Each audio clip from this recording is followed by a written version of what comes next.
coincidência não desejada, mas interessante. E aqui, especialmente em Porto Alegre, na sede do Tribunal Federal da Quarta Região, aqui, os meus colegas da Justiça Federal. Bom, eu queria conversar com vocês por um tema que não é muito simples aqui. Eu não sei, os alunos que estão aqui são de direito? Não. Quem que é de direito? Apesar que de judiciário hoje todo mundo entende, né? Todo mundo, até os médicos hoje entendem direito. A gente dava palpite na vida dos médicos, agora eles se vingaram e dão palpite na vida da gente. Mas isso é bom.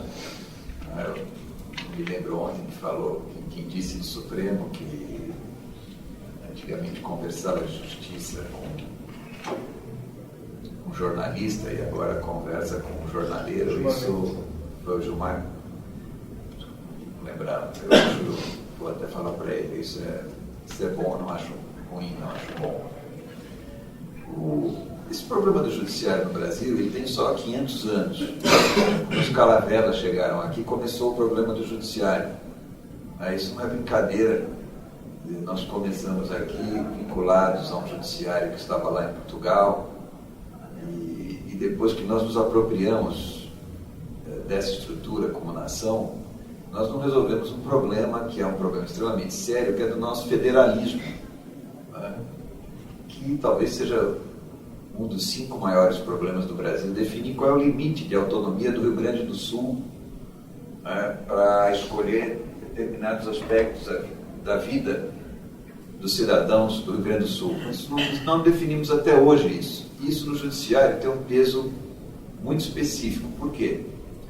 Porque nós organizamos o judiciário seguindo aí a linha geral do mundo. Quer dizer, você tem os juízes de primeiro grau que estão lá esperando você entrar com a sua ação. Depois temos um tribunal que decide se aquela sentença é correta. Basicamente, o conceito de justiça é esse no mundo inteiro. E essa estrutura ficou dentro dos estados, tradicionalmente, no Brasil. Existe aqui em Porto Alegre o juiz de direito, que você vai lá discutir suas causas de família, despejo, contrato, etc., e um Tribunal de Justiça do Rio Grande do Sul. Mas o problema no Brasil, quer dizer, que é um problema de outros países também, nós somos um continente com diferenças muito grandes entre o Rio Grande do Sul e o Rio Grande do Norte, né? E nesses 500 anos alguma coisa mudou, mas ainda de modo insuficiente. E como é que nós podemos chamar esse juiz que está aqui em Porto Alegre de juiz, entendê-lo dentro de uma certa visão de mundo, e olhar para aquele juiz que está lá em Natal, em Porto Alegre, Rio Grande do Norte, e achar que aquele sujeito vai julgar o contrato que o juiz de Porto Alegre julga da mesma forma. Para nós mais ou menos darmos alguma identidade, é preciso trabalhar a questão desse federalismo, desses limites. Eu não vou recuar 500 anos, mas vou aqui ao governo militar na época do Geisel, que naquele projeto de modernização, chamado Projeto de Modernização Autoritária, depois de mexer em várias estruturas, mercado financeiro, na estrutura do Brasil, eles viraram os olhos para a estrutura do Poder Judiciário. E o Geisel propôs uma reforma do Judiciário, em 1977. Essa reforma foi escrita basicamente por desembargadores lúcidos do Tribunal de Justiça de São Paulo, e o Geisel mandou essa reforma para o Congresso Nacional. Na ocasião, diz até uma lenda que houve vocês aqui que são da terra do Brossard, é uma pimenta nessa lenda que eu não sei nem se é verdadeira ou não. Dizia-se o seguinte, que o Geisel conversou com o pessoal da Arena e falou: olha, precisa modernizar esse judiciário, nós não podemos continuar assim, porque o Brasil mudou de patamar, deixou de ser um país rural, nós somos hoje um país caminhando para a urbanização, estamos começando um capitalismo, as indústrias vieram para cá, nós estamos abrindo a fronteira no centro-oeste naquela ocasião, então a gente precisa no capitalismo precisa ter um negócio chamado tal de juiz, que não é uma coisa muito alegre, é sempre um sujeito meio cinzento e meio chato, mas precisa dele, tem que ter esse tal de juiz, senão não tem capitalismo. E ele então conversa com o pessoal da Arena, explica ali para os líderes e chama o MDB, e aí é que entra a lenda, porque segundo a lenda ele teria chamado o Tancredo, que tinha uma relação muito boa com o governo militar, e falou: Tancredo, precisa melhorar o Brasil, não é possível continuar. Conta toda a história. E o Tancredo diz: olha, eu acho que isso é uma questão de um poder de Estado, realmente o Brasil mudou de patamar. Acho que o PMDB tinha uma bancada pequena, mas naquela época o quórum para você aprovar uma emenda exigia que o PMDB participasse. E diz a lenda que o pessoal do Palácio chamou o Brossard. O Brossard tinha um certo domínio, ou tinha uma certa simpatia daquele PMDB autêntico, do MDB autêntico, que era muito aguerrido. E teriam dito ao Brossard: olha, Brossard, isso aqui é uma coisa que contaram a mesma história. E o Brossard falou: não, vou conversar com o pessoal, realmente parece que é importante e tal. E, segundo diz a lenda, quando chegou na reunião de bancada do MDB, o presidente lá deu a palavra para os líderes debaterem o assunto com a bancada, e o Brossard teria pedido a palavra e feito um discurso violentíssimo contra a reforma. Não, isso é uma coisa da ditadura, um absurdo. O Tancredo olhou aquilo e falou: bom, eu não vou me dispor com a bancada. Pegou e fez um discurso violento também contra o Geisel. Não sei se é verdade ou não, mas é uma parte da lenda dessa reforma. O fato é que isso foi colocado ao Congresso Nacional, e o Congresso, o MDB rejeita a emenda, derruba a reforma do Judiciário, e o Geisel fecha o Congresso. Ele baixa o pacote de abril em 1900, o famoso pacote de abril, em que se criou inclusive os senadores biônicos, aqueles 3 senadores que eram indicados, e se fez uma coisa: os senadores biônicos nós superamos, mas naquela época se fez uma coisa que o Brasil padece até hoje. O Geisel quebra a proporcionalidade entre as bancadas dos estados, que é um problema que nós temos hoje. Eu não sei quantos deputados federais o Rio Grande do Sul elege, São Paulo elege 70, Roraima elege 8. Então, se eu me mudar para Roraima, o meu voto, se nós aqui nos mudarmos para Roraima, o nosso voto vale não sei quantas vezes mais do que o voto que nós temos aqui, morando aqui no Rio Grande do Sul ou morando em São Paulo. Isso vem dessa herança lá de trás da reforma judiciária. Ele toma essas iniciativas, e no Brasil até as ditaduras são curiosas, né? Normalmente nas ditaduras o Congresso toma uma iniciativa, tenta fazer uma lei, o ditador fecha o Congresso para não aprovar a lei. Aqui nós fizemos uma adaptação. Quer dizer, o Geisel fechou o Congresso para mandar a lei e falou: não, vocês têm que votar a lei. E o curioso é que a lei foi debatida. O projeto de lei orgânica da nossa magistratura, que está em vigor até hoje, o Brasil tem essas curiosidades. Ele foi debatido no Congresso. Então o Geisel fecha o Congresso, manda um projeto e não impõe o projeto, porque o ditador normalmente ele fecha o Congresso, caça os deputados, coloca deputados dele e aprova o projeto que ele deseja. Não, aqui nós fechamos o Congresso reabre, esse projeto é debatido 2 anos, a partir de 77, e é aprovado em 79, que é a lei dos juízes. Nessa lei tem um negócio chamado Conselho Superior da Magistratura. O que é isso? Foi a tentativa de a gente estabelecer nesse nosso precário modelo federalista alguma organização entre o que era o judiciário dos estados. Naquela época não havia o juiz federal de primeiro grau. O Moro não existia naquela época. Você só tinha um tribunal federal em Brasília, o TFE.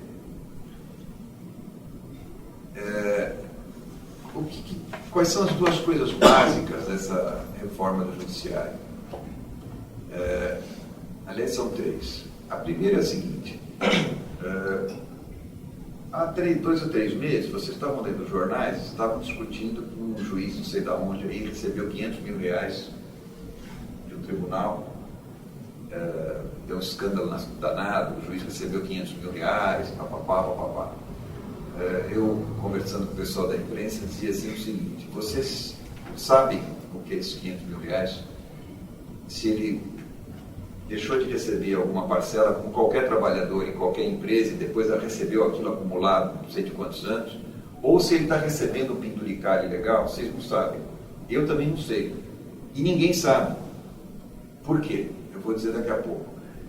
O primeiro ponto da reforma do judiciário, que está hoje na lei orgânica, foi o seguinte: nós estabelecemos um regime único de vencimento para o juiz no Brasil inteiro. Porque qual era a ideia desse pessoal que escreveu a lei, que, a grosso modo, foram os desembargadores desse grupo de São Paulo, que o Congresso acabou aprovando? Você tem que pegar os aspectos centrais da magistratura e tirar da influência dos governadores. Porque se você permite isso no sistema de duas uma, ou o governador toma a iniciativa de dar um penduricalho para aquele juiz, para o juiz não fazer o que deve fazer, ou o juiz, ele vai pedir o penduricalho do juiz para o governador, para ele não fazer aquilo que deve fazer, ou o juiz e o governador já não vão precisar conversar muito, os dois já vão entrar no acordo, já vão deliberar logo e dar o penduricalho. E nada disso interessa ao país, que estava se industrializando, urbanizando, criando aí uma espécie de um novo capitalismo naquela época. Então, o que eles conseguem? Falam, bom, vamos fazer uma remuneração única para o juiz. Está na lei orgânica nossa até hoje. Nós vamos fixar o salário do ministro Supremo e abaixo do ministro Supremo, o juiz vão ganhar uma porcentagem. Bom, mas o juiz tem algumas verbas que necessariamente precisam ser variáveis. Não é? Por exemplo, o juiz, como qualquer trabalhador, quando eu desloco o juiz de um lado para outro, eu tenho que pagar a mudança da família, como uma empresa faz, por exemplo. Então, se você pegar a lei orgânica da magistratura, isso é muito fácil, no artigo 65. Ela prevê esse salário do Supremo como base e tem uns 6 ou 7 itens, inclusive o nosso polêmico auxílio moradia, é um desses itens variáveis. Essa fórmula, ela deu certo, não obstante uma outra fórmula fundamental tenha sido suprimida. Eu vou começar pela que foi suprimida e vou explicar por que a outra deu certo, que é o segundo ponto. Nessa lei orgânica, além de um regime único para o juiz, pensou o seguinte: nós precisamos ter um órgão para cuidar da disciplina disso, para não furar isso. Então essa lei diz o seguinte: está criado no Supremo Tribunal um Conselho Superior da Magistratura, integrado pelos 7 ministros mais antigos do Supremo Tribunal Federal. E aí, os tribunais de justiça, eles ficavam todos vinculados a esse Conselho Superior da Magistratura. Então, você pegou um item básico, que é do juiz, mas é de qualquer ser humano, que é o que ele pode ganhar, e vinculou num órgão de Brasília. Ou seja, você deu a independência do juiz. Ele não tem que conversar mais com o governador para saber quanto ele vai ganhar. Isso é uma ideia engenhosa que está na lei orgânica. Por que esse Conselho Superior da Magistratura nunca funcionou? Nem no governo militar. Imaginem os senhores que um presidente de um governo de força fecha o Congresso Nacional, manda um projeto para debater, esse projeto é debatido 2 anos, o Conselho é aprovado, os membros do Conselho são 7 ministros do Supremo Tribunal Federal e isso nunca funcionou. Por que nunca funcionou? Porque o governo militar já estava na descendente e ele dependia cada vez mais exatamente dos governadores dos estados mais atrasados, que eram da Arena naquela ocasião.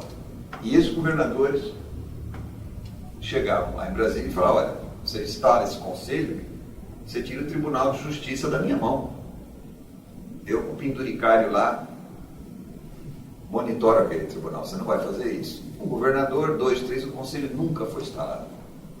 Então, esse conselho, imagine, nesse contexto político de força, ele não conseguiu. Vejam como é difícil tratar dessa questão no Brasil, e não é por acaso. Como é que se fez o controle desse regime do juiz, que tinha essa intenção? Através do Supremo como órgão jurisdicional. Naquela época você tinha o Procurador-Geral da República. Quando um governador criava um auxílio moradia pegava uma daquelas verbas variáveis e criava uma verba muito esquisita demais, o Procurador-Geral da República em Brasília, ele entrava com uma ação contra a lei estadual no Supremo. E o Supremo derrubava a lei. Isso funcionou durante anos, e você não ouvia falar do juiz que ganhou 500 mil, do auxílio não sei o que lá, do auxílio paletó, por essa razão.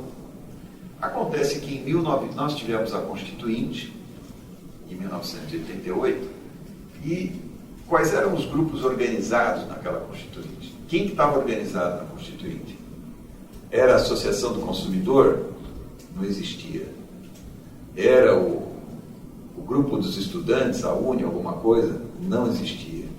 Quem estava organizado naquela época era a OAB, era o Ministério Público, setores, alguns setores de empresariado, cartórios, que tem 500 anos no Brasil. Então, o que aconteceu? O Ministério Público Federal, ele pega, em 93, 5 anos depois da Constituição, e faz uma lei orgânica dele, da disciplina dele, Ministério Público Federal. Se vocês pegarem a lei orgânica dos juízes, que tem lá esse artigo que fala que o Supremo é o teto da remuneração, e depois tem 6 ou 7 verbas variáveis, e pegarem a lei do Ministério Público Federal, que deve ter 3 páginas de penduricalho, vocês vão entender a diferença. Não há lei no Brasil que tenha mais penduricalho do que a lei do Ministério Público Federal. Esse que vocês veem na televisão, apontando para todos. Tanto que hoje, no Supremo Tribunal Federal, há uma liminar hoje no Supremo, que dá aos juízes federais o regime jurídico do Ministério Público Federal. É inacreditável. Então, eu recebo algumas coisas hoje como juiz, porque uma liminar do Supremo me equiparou ao Ministério Público Federal. O que acontece? A partir dessa lei de 93, o Procurador-Geral da República já não tem tanto ânimo para entrar com as ações contra aquelas leis estaduais. E o controle cai. Aí você começa a ter de novo essa conversa de juiz que recebe isso do Estado, o outro que recebe não sei o quê. Porque o PGR, o Procurador-Geral da República, com a lei dele, ele fala, eu vou entrar com ação contra a Assembleia Legislativa do Piauí. Porque lá tem 2 penduricalhos, ele olha na lei dele, tem 15. Então esse controle cai. Bom, entra os anos 90 e começa um debate que já vem, é um debate pelo mundo, não é uma coisa nova. O Banco Mundial faz um documento propondo uma reforma dos poderes, do poder judiciário nos vários estados aqui da América Latina e do Caribe. É o famoso, vocês podem ler no celular, é o documento técnico 319. Quem é de direito, eu até recomendo a leitura. Esse documento do Banco Mundial é um negócio quase angelical. Tem coisas assim, profundas, como dizer, o judiciário deve ser bem administrado. Coisas altamente subversivas. O juiz deve ganhar uma remuneração condizente com a função. As ações devem andar rápido. Não podemos gastar o dinheiro do contribuinte judiciário. Bom, com essas coisas extremamente revolucionárias, recomendo que leiam. O banco, naquela época dos anos 90, havia um acirramento da luta ideológica. O muro de Berlim ainda estava meio vivo aqui, o debate ideológico era muito aceso. E esse documento do Banco Mundial foi malhado como imperialista, perigoso, intervenção de Washington, enfim. Quem é mais velho aqui viveu essas coisas, né? Então, esse documento foi malhado de todas as formas aqui na América Latina. Porém, logo depois, ou concomitante a isso, alguns partidos populistas latino-americanos começam a ganhar as eleições. E o que esses partidos logo fazem quando vão ao poder? De imediato, a reforma do Poder Judiciário. É curioso isso. É a primeira coisa que esses partidos fazem, é a reforma do Poder Judiciário. E por quê? Porque o populista já ganhou o Poder Executivo, já estava eleito. Ele já tinha a bancada majoritária dele no parlamento. O que falta controlar na estrutura de Estado? O Poder Judiciário. Então, todo aquele pessoal que você viu xingando o Banco Mundial de imperialista, de interventor de Washington, aquelas coisas todas, da noite para o dia eles dão uma cambalhota e fazem exatamente aquilo que se preconizava pelo Banco Mundial, que é a reforma do Poder Judiciário, para cooptar o Poder Judiciário, não para melhorá-lo. No Brasil, por exemplo, na Venezuela, o Chávez, em 92, ele tentou aquele golpe, que acompanhou isso. Em 92, ele tenente-coronel ainda do exército venezuelano, ele tenta dar um golpe de Estado e é preso. Foi uma tentativa muito ingênua, uma coisa muito mal feita, muito mal articulada. O Chávez é preso, ele é, na ocasião, tenente-coronel. E isso em 92. Esse documento do Banco Mundial é 96. Em 98, o Chávez ganha a eleição. Porque o Chávez percebe, ele começa a ter contato com, ele percebe que não adianta ser tão primário no enfrentamento do poder. Ele tem, inclusive, ele se aproxima de um intelectual venezuelano que conhece Gramsci, etc. E ele disputa por dentro da democracia e vence. Até porque a elite venezuelana era extremamente corrupta e desarticulada.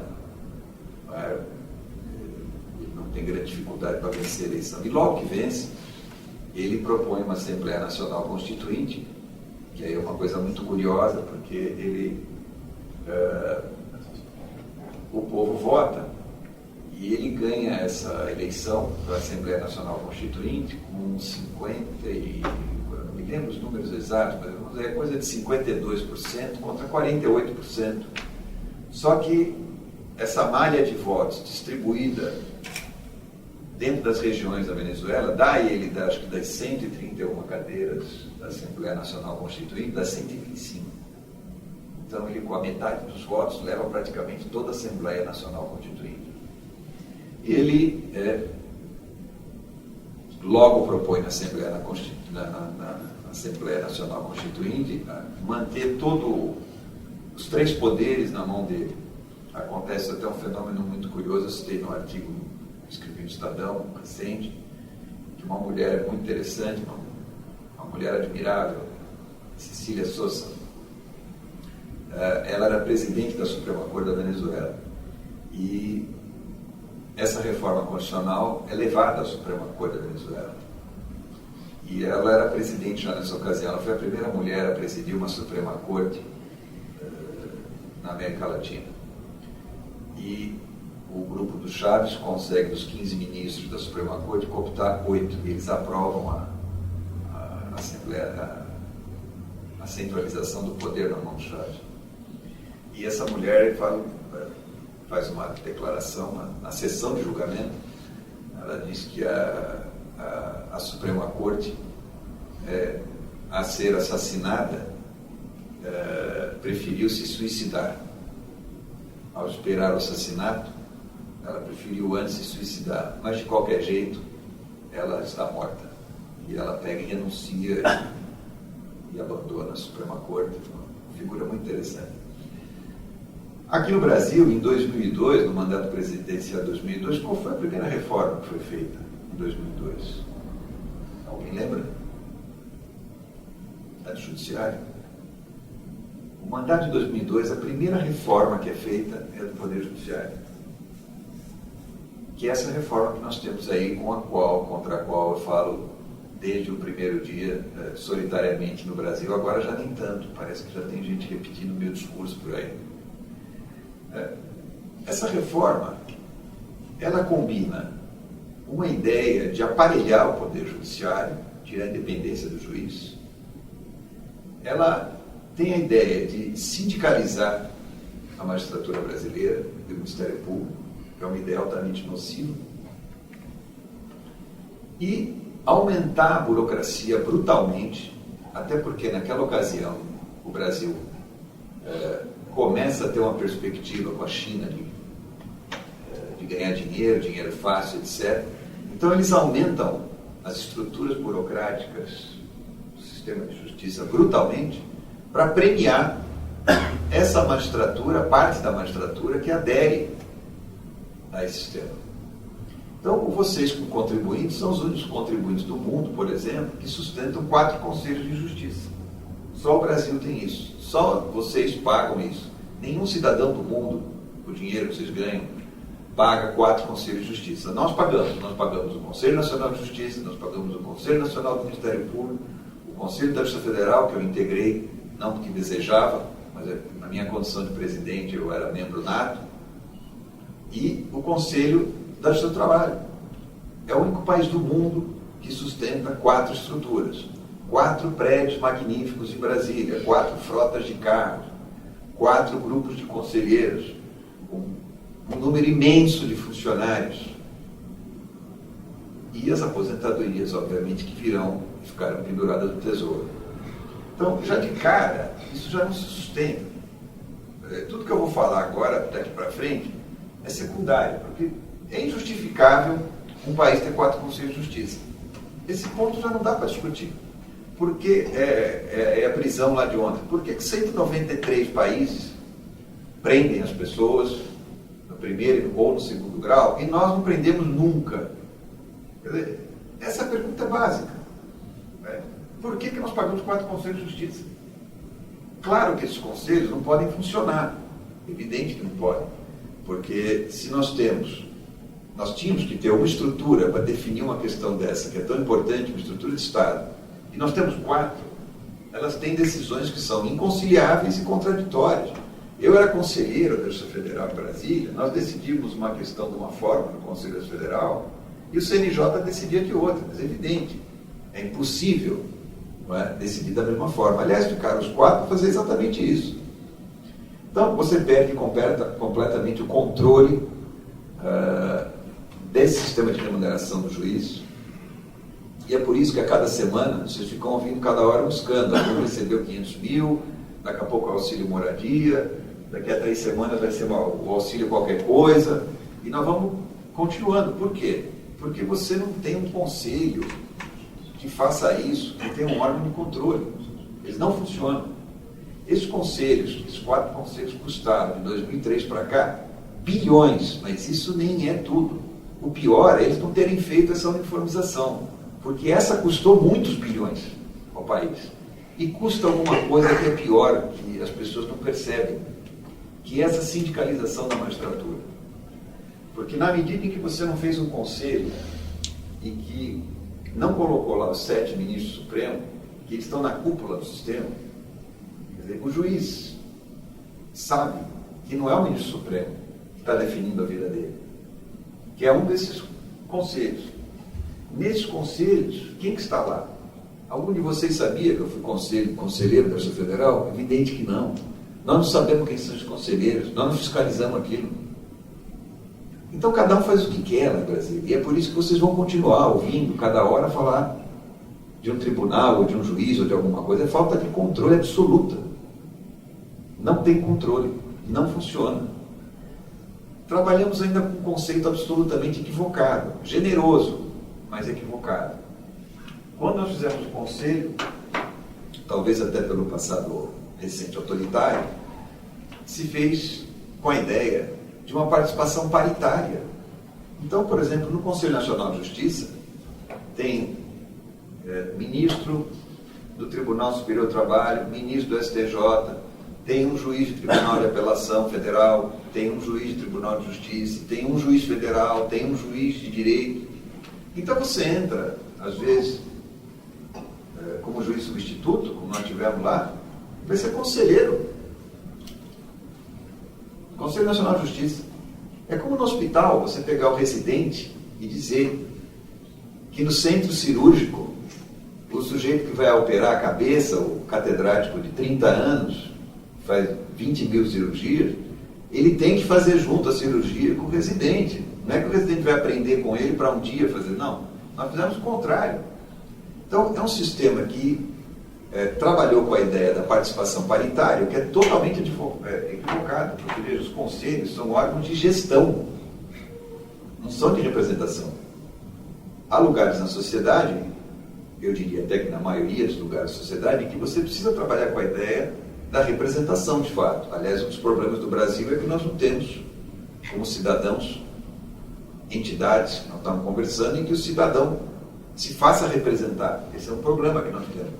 Talvez até porque dentro do Estado a gente tenha órgãos em que se trabalha com o conceito de representação e que não se deveria trabalhar. Então, essa ideia é totalmente equivocada. E mais, há um certo assembleísmo corporativo, que eles chamam de, eu brinco, eles chamam de eleição direta, eu complemento, eleição direta sem povo. Né? E de que é exemplo gritante essa lista tríplice da Procuradoria-Geral da República. Né? Cada 2 anos seja isso na televisão. Eles dizem que aquilo é democracia, não ao contrário. Vocês, quando elegem o presidente da República, na condição de eleitor, vocês estão escolhendo alguém que nomeia embaixadores, ministro do Supremo e o Procurador-Geral da República, entre outros cargos relevantes. É o cidadão brasileiro que tem essa prerrogativa. Quem disse que a Associação Nacional dos Procuradores da República, que é uma entidade quase sindical, que ela pode usurpar o nosso direito e condicionar o nosso voto? Quem deu esse poder a eles? Mas o Partido dos Trabalhadores fez essa maluquice, essa verdadeira maluquice. Eu disse a eles, inclusive, na ocasião, isso é uma loucura, além de ser antidemocrático. Porque você submete o poder eleitoral ao poder de uma burocracia. E é por isso que hoje o Ministério Público não tem controle nenhum. Zero no Brasil. Nós criamos, a partir, inclusive, da emenda do Geisel, porque o nosso projeto do Ministério Público, ao contrário do que se fala romanticamente, não vem da Constituinte, vem do Geisel, nesse mesmo projeto da Lei Orgânica da Magistratura. É só vocês pegarem aí no celular e ler uma tal Lei Complementar Federal 40 de 1981. Está lá, os artigos que estão ali são replicados na Constituição de 88. E por que o governo militar fez isso? Vou abrir um parênteses. Porque nós não tínhamos comunidade. Quando nós começamos a ter uma espécie de os primeiros passos do capitalismo, com a industrialização, onde é que estava a nossa associação de consumidores? Aliás, eu pergunto, onde é que ele está hoje? Onde é que estava a nossa associação de direitos civis dos negros? Onde é que estavam as associações, a dos empresários, a dos trabalhadores, os sindicatos? Isso tudo não existia. Então, a ideia do governo foi dar o poder para o Ministério Público dos Estados, um poder de fiscalização desse capitalismo incipiente. Isso foi dado ao Ministério Público dos Estados. O que a Constituinte fez em 88 foi estender esse regime, que era dos Estados, por MP Federal e do Trabalho. Isso foi a Constituição de 88. Então, voltando a essa questão, nós temos os conselhos que são, primeiro, paritários. Segundo, são 4, cada um decide um contra o outro. São feitos com uma ideia de um assembleísmo corporativo, na base de eleições diretas. Eu brinco que qualquer dia aqui é uma confusão. Como a gente não viveu a democracia, a gente acha que se a gente fizer uma votação aqui dentro dessa sala, essa votação será democrática. Não é. Porque ninguém combinou que a gente ia votar nada aqui. Eu pego vocês de sopetão, põe um tema aqui e aprovo o que eu quiser. Então, os gregos, eles não inventaram a Assembleia. Eles qualificaram a Assembleia. Eu brinco que aqui no Brasil, com essa ideia equivocada de assembleia, confundiu o assembleísmo com democracia. Qualquer dia nós vamos ter a Associação Nacional dos Síndicos de Condomínio Democratas. O seu síndico de condomínio vai ligar para você e falar: olha, eu sou um democrata. Porque eu falei, quer dizer, isso é uma ideia totalmente equivocada. A sociedade anônima, ela elege, mas não tem democracia nenhuma na sociedade anônima. O método de aferição numa assembleia não quer dizer que ela é necessariamente democrática. O que os gregos inventaram foi a qualificação da assembleia através de alguns mecanismos que nós temos, cada sociedade aperfeiçoa de um jeito. Mas com essa ideia, nós, dentro desse ambiente, quer dizer, aparelhamos isso tudo, temos associações de juízes as mais variadas, juiz da democracia, juiz da família, associação do juiz, tem associação de 15 juízes, 20 juízes, daqui a pouco tem associação até de 2 juízes. Aliás, tem muita gente casada na magistratura, até dá para fazer com a mulher, faz uma associação. Então, por que nós temos isso? porque esse projeto foi totalmente equivocado. E aí é que nós precisamos fazer a reforma, que eu venho falando isso desde o primeiro dia. Nós temos que fazer uma reforma de um poder judiciário que tenha previsibilidade, que tenha controle de gastos, que não trabalhe com a ideia de democracia interna. O judiciário, ele não tem democracia interna. Por que ele não tem? Porque o poder judiciário nas democracias, nos Estados Unidos, na Inglaterra, na França, enfim, nos países democráticos, o judiciário e as forças armadas são chamados órgãos garantidores de última instância da democracia. Para que eles sejam garantidores, eu, como juiz, não posso participar do jogo democrático, porque eu recebo uma série de garantias. Eu tenho a inamovibilidade, o governador daqui pode gostar ou não de mim, eu dou uma decisão contra ele, ele pode ligar para o Supremo, tira o Fábio daqui, eu não saio, eu tenho inamovibilidade. Eu tenho uma série de garantias para poder ser garantidor da democracia, que se me derem esse duplo papel de ser juiz e de participar da democracia, quem que vai me enfrentar? Eu fico lá no castelo, na casa forte do fórum, que deve ser e deve ter garantias, mas não para isso. Quando eu contamino a magistratura com essa possibilidade, ela vai ocupar um espaço gigantesco na sociedade que não é dela. Ela vai começar a legislar, e ela não deve legislar. Ela vai começar a participar da gestão dos governos estaduais e municipais. Hoje tem liminares no Brasil mandando construir ponte, manda construir hospital, manda distribuir remédio. Isso não é por acaso. É porque nós damos uma projeção para o judiciário, e uma das razões dessa conversa de democracia interna, não há democracia na Suprema Corte Americana e nenhum Tribunal Federal americano, e nem pode ter. Por quê? Porque aquele é um órgão garantidor da democracia. E nas Forças Armadas. Não há democracia nas Forças Armadas em nenhum país do mundo. Porque se eu pegar o general e der o poder que ele tem, olha, eu vou lhe dar canhão, vou lhe dar uma tropa, vou lhe dar poderes de inteligência, e vou lhe dar poder político na sociedade, quem que pode para o general? Ninguém. Então é por isso que as Forças Armadas e o Poder Judiciário nas democracias do mundo, eles são chamados órgãos garantidores da democracia. E, portanto, como eles recebem poderes especiais e devem receber, eles não podem participar do jogo democrático. Porque ninguém pode enfrentar um juiz se ele resolver atravessar a linha. Assim como também não se consegue enfrentar o general. Então, isso criou esse ambiente que nós temos visto de exacerbação e de queda da democracia. Quem tem que nomear o Procurador-Geral da República são vocês quando votam. Vocês têm que saber que aquele sujeito que vai ser eleito vai nomear um Procurador-Geral da República que vai combater ou não o crime desta ou daquela forma. Por exemplo, agora nos Estados Unidos, qual foi um dos 5 temas centrais da campanha presidencial dos Estados Unidos? Um dos 5 temas principais. Lá a Suprema Corte tem 9 juízes. Estava 4-4. 4 republicanos e 4 democratas. Apareceu uma vaga.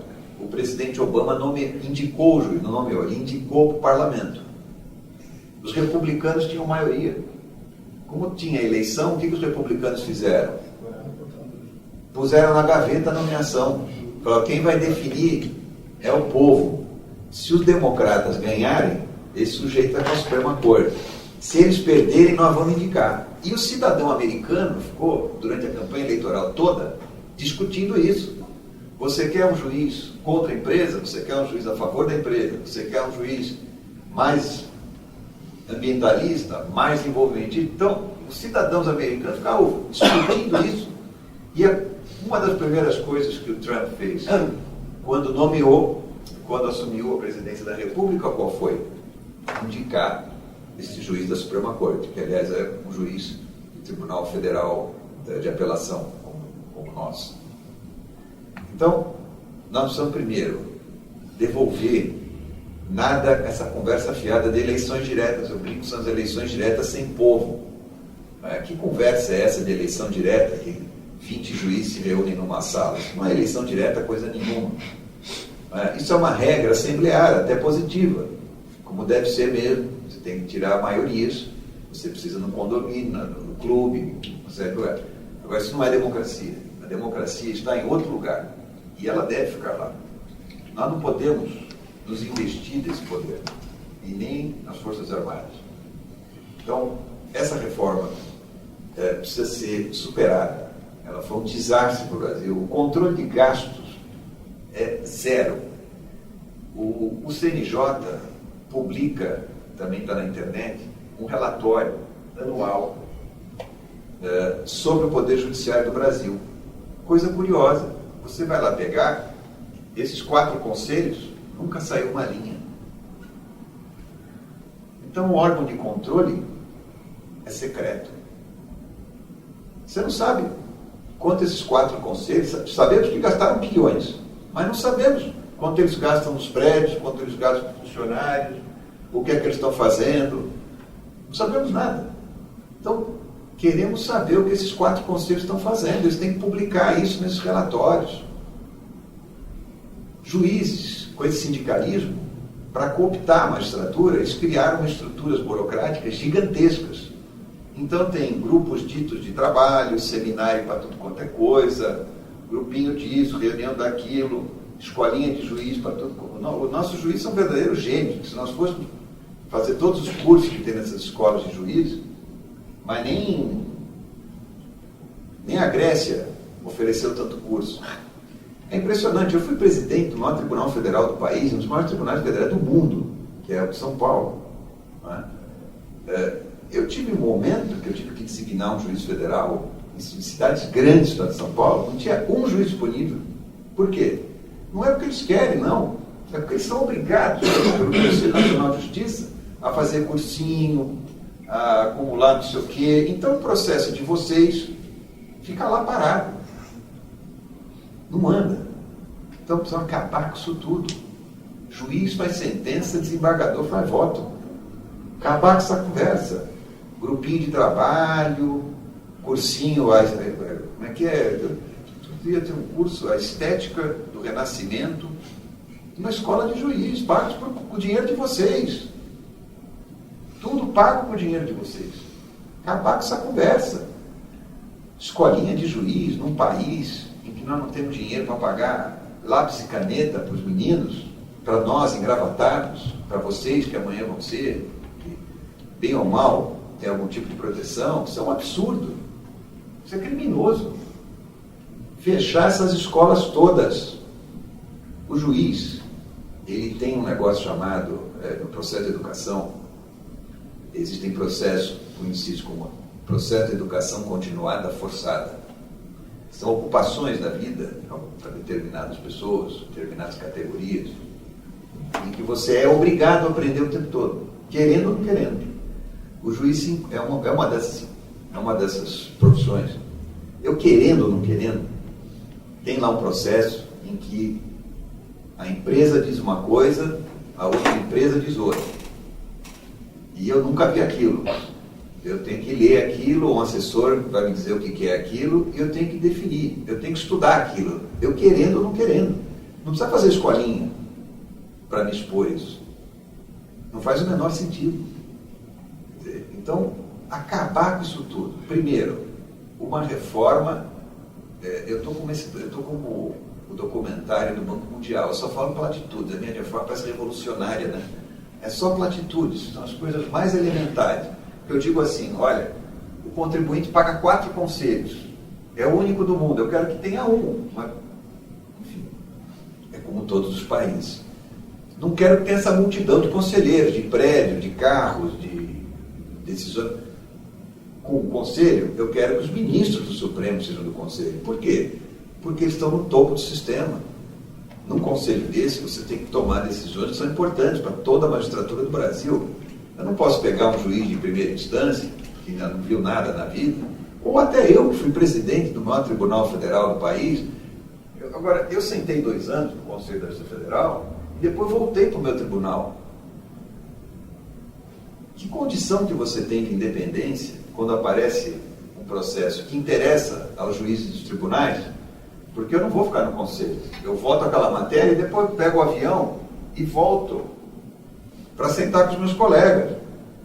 E o sujeito fica te olhando torto lá, no que você votou. É feito para não funcionar. Então você precisa pegar quem está no topo do sistema, porque ele tem já a posição protegida. E aí ele vai julgar aquele negócio. Outra coisa, eu fui conselheiro, ninguém sabe, nem minha mãe sabe que eu fui conselheiro quando eu fui federal. Não sabe mesmo. Né? Minhas irmãs não sabem, ninguém sabe. Se a gente puser o conselho no STF, todo mundo vai saber quando eles forem julgar a questão do juiz. E nós precisamos discutir essa questão do juiz. Se vocês desejam que o juiz ganhe um salário miserável, façam isso. Não, Salazar prendeu um monte de gente, caçou, perseguiu na ditadura portuguesa. Quando chegou a vez de discutir o judiciário, ele falou, não, esses aí não precisam fazer nada, eu vou baixar o salário. Em 3 ou 4 anos viram só os medíocres. É uma opção. Se a sociedade brasileira quer pagar 10 mil reais para o juiz, que pague. Vai gente lá, vai pegar um processo de 1 bilhão para julgar. E aí vamos ver o que ele vai fazer com o caso de vocês. A sociedade tem que saber o que deseja. Ela tem que saber o que ela quer. E nós precisamos fazer essa discussão. Precisamos fazer essa discussão. Um general brasileiro não pode ganhar o que ganha, tem que ganhar mais, isso custa dinheiro. Tem que ter essa discussão. Precisa fazer essa discussão. Nós não fizemos ainda. Isso é discutido nos Estados Unidos todo dia na imprensa. Todo dia. Tem que discutir. Quem que vai querer sentar naquela cadeira para receber aquele valor? Como em qualquer atividade. Então, eu acho fundamental que o Brasil faça isso, né, para que a gente tenha um órgão que funcione, que exerça um controle e que tenha assim, a clareza da luz do sol para nós definirmos o que é o juiz. O que ele pode fazer, quanto ele deve ganhar, o que ele deve ser. A sociedade tem que dizer, nós queremos que o juiz seja isso aqui, ele vai ganhar isso aqui, e se ele fizer bobagem, a corregedoria vai fazer isso aqui com ele. Tem que ter essa clareza. E hoje a gente não tem, nessa bagunça que a gente vive, uma bagunça, aliás, caríssima para vocês. Vocês pagam muito caro isso. Os pais de vocês, alguém está pagando isso, muito caro. Então, essa é a ideia, né, que é uma ideia até meio chata, né, porque não tem nada de revolucionário. Né? É um órgão com quem está na cúpula e para definir as coisas elementares da magistratura. De fato, é uma ideia que só pode ser revolucionária num país como o Brasil, em que é tudo feito ao contrário. Né? A gente consegue não saber quanto paga um juiz, não sabe o que o juiz faz, não sabe que conselho que ele está, mas enfim, a gente precisa fazer isso. Me parece que a gente tem que ter a esperteza dos populistas latino-americanos. Eles viram que isso era importante e correram logo. Eu faço palestra para empresários aqui e fico às vezes impressionado com o grau de alinhamento que eles têm. Eles não sabem. Os populistas logo viram, correram logo para fazer a reforma judicial. Nós deixamos aqui essa reforma ser feita dessa forma e não aplaudiram. Quer dizer, criou-se, por exemplo, no Conselho Nacional de Justiça, um procedimento em que você acusava o juiz de qualquer coisa. Uma determinada época, uma determinada senhora, que depois foi candidata até um cargo público e recebeu dinheiro de empreiteira. A gente deixou. Isso é uma temeridade. Isso é uma temeridade para as relações sociais do Brasil. O juiz mexe com isso. Ele mexe com a família, mexe com a empresa, mexe com a faculdade, mexe com o estudante. O poder do judiciário tem essa coisa curiosa. Nós estamos aqui conversando, deve ter juiz assinando sentença agora à noite. Ele está assinando coisa lá, tirando dinheiro da mão de um, dá o dinheiro para a mão de outro, dizendo que a honra não foi atingida, tira o estudante da faculdade, põe o estudante na faculdade. Nós estamos aqui conversando, tem gente assinando sentença. É diferente do legislativo e do executivo. É um outro tipo de lógica de poder. Esse negócio não pode ficar solto como está no Brasil. Nós temos que ter olhos para isso. Então precisamos organizar, pelo menos, como os outros países organizaram. Nós já temos uma experiência consolidada, não há muita ciência sobre essa questão. Há uma certa consolidação das ideias. Não é, o judiciário é um poder, o judiciário é sempre conservador. Ele é conservador no nazismo, o juiz, ele é treinado, não é? O juiz e o militar, ele é sempre treinado para ser um homem de status quo, e deve ser mesmo. Então, na Alemanha, o judiciário logo ficou nazista. No comunismo, o juiz era comunista. Na democracia, o juiz tem que se guardar a democracia. No capitalismo, a mesma coisa. Quer dizer, então, nós precisamos definir isso, ter clareza sobre isso. É muito importante. Né? E, para isso, precisamos começar a nos movimentar. Por isso, eu agradeço o convite de vocês, do Milênio, a presença de vocês, e começar a falar, como disse o Sebastião, tem que começar a falar, escrever. Né? Para mim, eu falo todos esses anos, mas nunca corri risco nenhum. Como você fala sozinho, não existe. O pessoal me pergunta, mas você não tem medo de falar isso? Eu falei, não, eu não tenho medo, eu tenho medo quando aparecer o segundo. Ok? A hora que aparecer o segundo juiz e começar a falar o que eu falo, aí eu vou começar a correr, porque eu sou o dono da ideia. Aí vai ficar perigoso. Mas, por enquanto, não corro risco nenhum. Quem corre o risco é o Brasil. Eu vou começar a correr risco quando fizer o 100% que o Sebastião falou, quando aparecer o segundo, que aí começou a mexer o pessoal, aí vai ficar perigoso. Então, mas é isso mesmo. Quer dizer, você fala, eu falo sozinho todos esses anos aí. É uma coisa realmente impressionante o grau de alinhamento da nossa elite sobre esse problema. Então nós temos visto, vocês não veem, mas eu estou dando a máquina, eu vejo juiz deslocando delegado da Polícia Federal, não, tira de Porto Alegre, põe em Santa Catarina, tira 3 delegados da Polícia Federal e 8 agentes, tira daqui para dar uma liminar.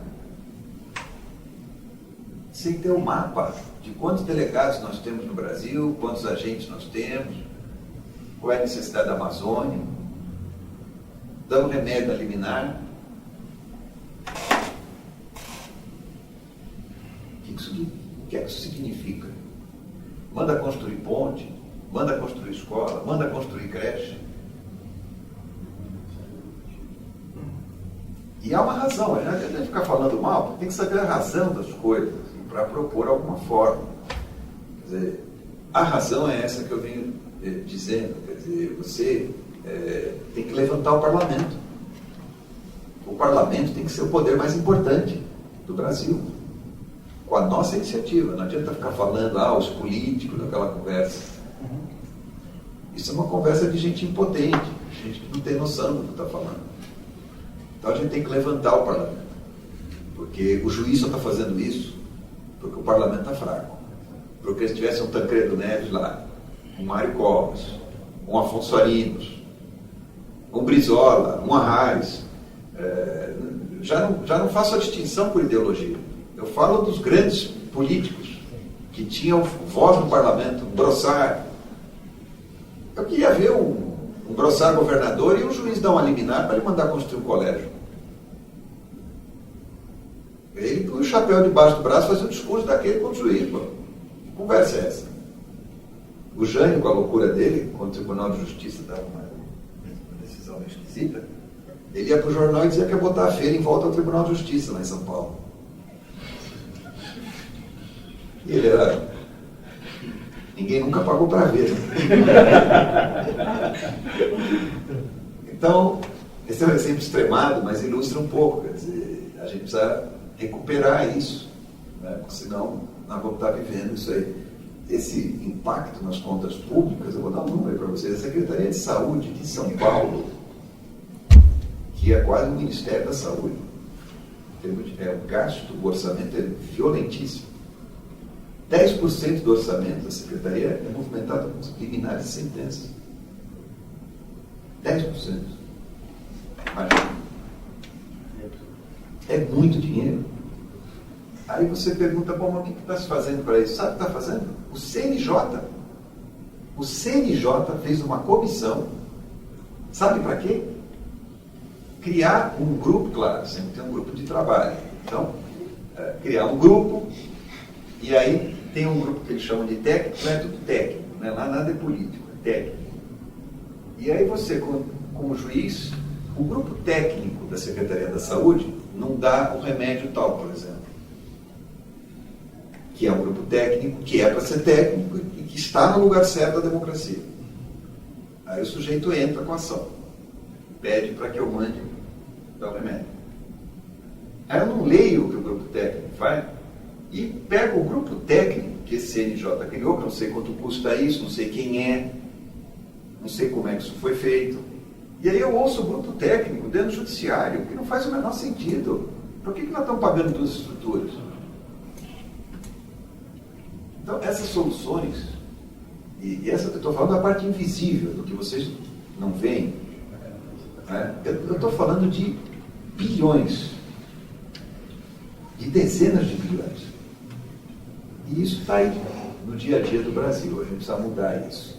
E, a meu ver, só há uma forma. É fazer uma reforma liberal em que os valores sejam os valores da Constituição. Democracia, livre iniciativa, valor social do trabalho e garantia da democracia. Garantia da democracia, não usurpação da democracia, como nós temos nesses anos. Obrigado pela oportunidade e espero ter feito 100% que o Sebastião tentou fazer com vocês aí. Boa noite para vocês.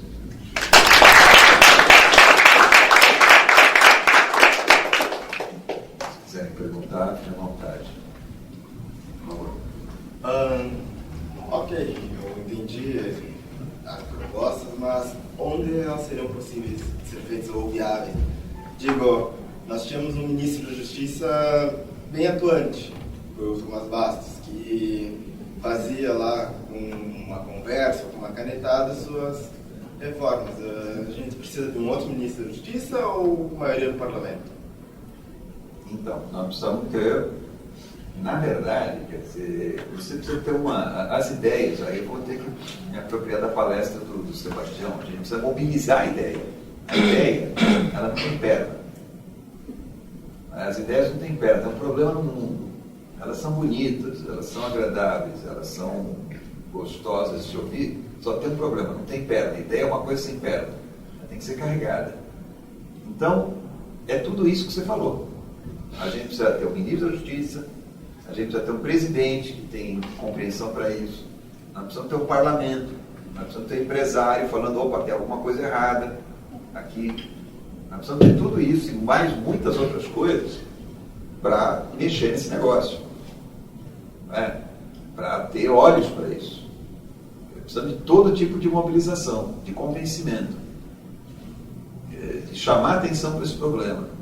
Esse problema, ele fica aí, a grande parte do judiciário, ela é operada no dia a dia, e ela não aparece muito na televisão. Aparece o crime, aparece... mas nós temos um judiciário que tem 100 milhões de processos. Não é pouca coisa. Nós temos de depósito judicial no Brasil, discussão tributária. Vocês sabem quanto? Sabe quanto tem depositado nos tribunais brasileiros? 190 bilhões. 190 bilhões.